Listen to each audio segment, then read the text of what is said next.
No programa de hoje, vamos ver que o telescópio espacial James Webb detectou aquele que pode ser o primeiro buraco negro do universo.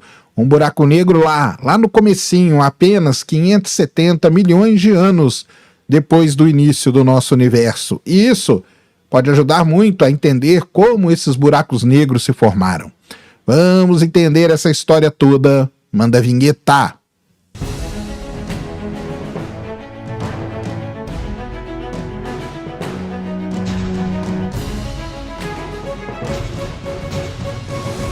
Muito bem, pessoal, vídeo novo aqui no canal. Antes do vídeo começar, você já desce aí, já deixa seu like, já se inscreve no canal para você não esquecer durante o vídeo e para ajudar a causa da divulgação científica no Brasil.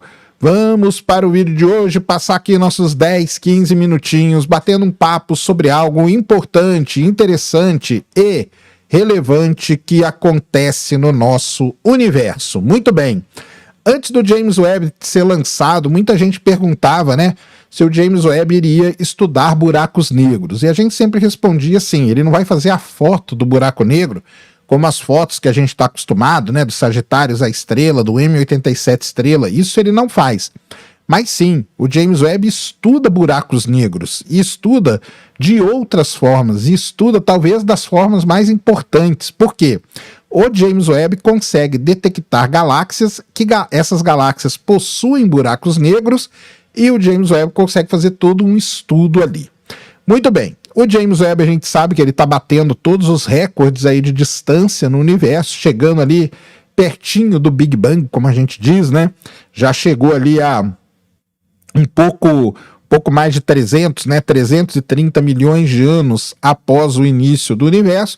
Ele ainda tem capacidade de avançar um pouquinho mais, talvez chegar ali no que a gente diz a 200 milhões de anos depois do início do universo, e isso é muito importante porque ele faz com que os astrônomos entendam como as primeiras galáxias se formaram.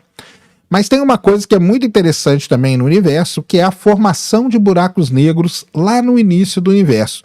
Isso aí é uma coisa que deixa os astrônomos muito intrigados com tudo isso, porque a grande questão é como eu tenho buracos negros supermassivos lá no pertinho do início do universo, se não teve tempo desses buracos negros irem crescendo da maneira como a gente pensa que eles vão crescendo, ou seja, buracos negros de massa estelar, buracos negros de massa intermediária, até chegar a buracos negros supermassivos. Como que isso pode ter acontecido? Essa é uma das grandes questões que o James Webb pretende responder. E para fazer isso, ele tem que detectar buracos negros que estejam lá próximos do início do universo. E foi isso que o James Webb acabou fazendo. A gente sabe que a maior parte das grandes galáxias do universo, elas possuem buracos negros supermassivos no seu centro, mas ainda não é claro, né, como eles se tornaram tão grandes. É aquele lance, né? Como que os buracos negros nasceram, qual é a relação, né, essa relação simbiótica entre buracos negros e galáxias, né?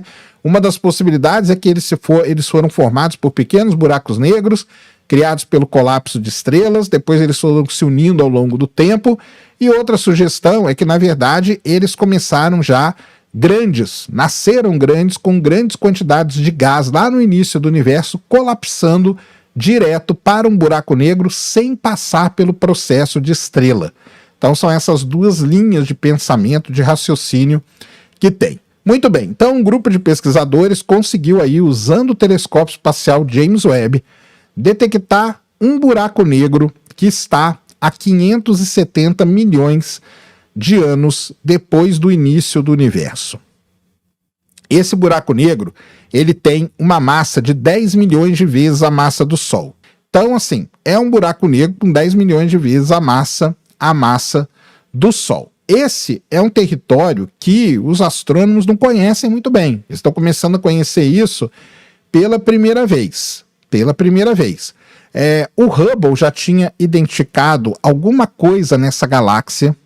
Essa é uma galáxia que já tinha sido estudada pelo telescópio espacial Hubble, e na época que o Hubble estudou, ela era considerada, não era a galáxia mais antiga do universo, mas era considerada a galáxia mais brilhante na parte inicial do universo. O problema é que o Hubble ele não tem capacidade para descobrir o que tinha ali dentro, o que tornava essa galáxia tão brilhante assim. O James Webb usou suas duas câmeras, a NIRCam e o MIRI, e usou 2 espectrógrafos também para conseguir captar os diferentes componentes que compõem o sinal enviado por essa galáxia, que atingem esse pico, né? Então o espectro o que é, né? O espectro é todo aquele gráfico, aqueles picos lá que você vê.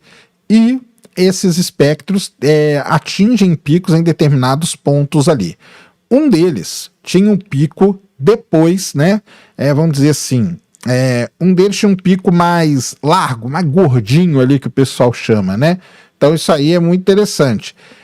E isso só acontece, isso é uma característica, né? Quando você estuda espectralmente uma galáxia que tem um buraco negro no seu centro, quando você tem essa característica, né, que é um pico assim, tinha um pico, mas depois tinha um pico um pouco mais gordo por baixo, né? Então, você tem uma assinatura espectral, se é que pode se dizer desse jeito. Quando você tem uma assinatura espectral desse tipo, tá? É sinal de que você tem um buraco negro numa galáxia. Isso a gente sabe porque a gente já conhece várias galáxias que têm buraco negro e a gente consegue chegar nesse padrão aí. Então isso é muito interessante.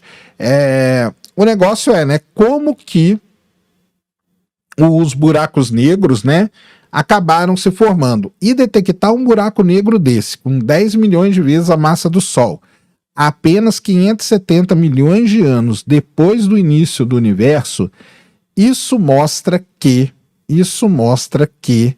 talvez, né, os buracos negros de massa estelar não seja o caminho para o crescimento, tá? Porque não teria tempo. Então eles estão começando a descartar os buracos negros de massa estelar como sendo as fontes disso aí. A menos, né, que haja um crescimento muito rápido desses buracos negros e os astrônomos ainda não sabem o que está acontecendo, por isso que eles vão continuar estudando. Mas tudo está indicando que esses buracos negros tenham nascido mesmo do colapso de grandes nuvens de gás e poeira. Então isso é muito importante. Os astrônomos, né, como toda a ciência, você precisa ter muito dado para poder chegar numa conclusão dessa. Os astrônomos só detectaram esse buraco negro lá naquela região do universo, né? Então eles precisam de mais exemplos, né, para poder fazer toda a sua caracterização e para chegar em toda a conclusão sobre o crescimento desses buracos negros aí iniciais. Então, eles vão continuar estudando para que eles possam, então, né, descobrir mais exemplos desse, usando o James Webb. Agora eles sabem como que eles podem procurar isso, e a partir de então, eles vão poder traçar ali, criar um modelo melhor para explicar tudo isso. Será que os buracos negros cresceram a partir de buracos negros de massa estelar? Ou será que eles colapsaram a partir de grandes nuvens de gás e poeira, sem passar por estrela, colapsando, já nascendo como grandes buracos negros? Qual das duas opções será que vai ser, né, a escolhida aí pelos astrônomos? Então, para responder essa pergunta, eles precisam observar cada vez mais desses exemplos, e é isso que eles vão fazer a partir de agora. Beleza? Pessoal, então esse era o vídeo que eu queria trazer aqui no canal para vocês agora. Espero que vocês tenham gostado. Se você gostou, já sabe, aquele tapa no dedão, aquela voadora com tudo no peito do like. Isso ajuda pra caramba o vídeo canal a ganhar relevância. Nunca se esqueça do pacotão youtubístico, compartilha, favorita, se inscreve no canal se você ainda não é inscrito, deixa aí nos comentários o que você quiser saber.